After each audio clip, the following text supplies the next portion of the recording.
Hello and আসসালামু আলাইকুম, welcome back to my another blog. সবার কী অবস্থা? আলহামদুলিল্লাহ আমি অনেক বেশি ভালো আছি। আজকে একটা দাওয়াত ব্লগ নিয়ে আসলাম। কোরবান উপলক্ষে তো আমাদের অনেক ধরনের দাওয়াত থাকে, তো ভাবলাম যে আজকে একটা ছোটোখাটো দাওয়াত ব্লগ করা যাক। আমি রেডি হয়ে সবার আগে চলে গেলাম। আমার আপুর বাসায় দাওয়াত ছিল। দাওয়াতে আপু আমাকে পরোটা আর চা দিল। পরোটা আর চা কার কার ভালো লাগে সকালের নাস্তা? আমার তো সেই মজা লাগে পরোটা আর চা, গরম গরম চা, গরম গরম পরোটা। এরপর আপু দেখলাম রান্না বান্না সব কিছু তো করে ফেললো, ওর হেল্পিং হ্যান্ডও ছিল না, একা একা সব কিছু করেছে, যেহেতু একা ও আর ওর হাজব্যান্ড।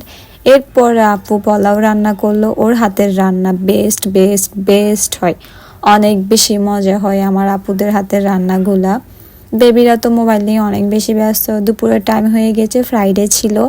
আমি নিয়ে নিলাম গরুর মাংস রোস্ট। আমার তেমন একটু ক্ষুধা ছিল না, বাট অল্প একটু তো খেতে হবে দুপুরের টাইমের খাবার। এরপর দেখলাম যে বাহিরের আবহাওয়াটা অনেক বেশি জোস, মাশাল্লাহ মাশাল্লাহ অনেক বেশি সুন্দর ছিল। যেহেতু অনেক বেশি গরম পড়তেছিল, বাট ওই দিন কিন্তু আবহাওয়াটা অনেক বেশি মিষ্টি মিষ্টি ঠান্ডা ছিল। আমার কাছে এরকম ওয়েদার অনেক বেশি ভালো লাগে। এরপরে একটা আইসক্রিম খেয়ে নিলাম। দেন আমি বানালাম ম্যাঙ্গো শেক সবার জন্য, অনেক বেশি টেস্টি ছিল ম্যাঙ্গো শেকটা। আর ছাদে গিয়ে দেখলাম ছাদে এত বেশি সুন্দর লোকেশন ছিল,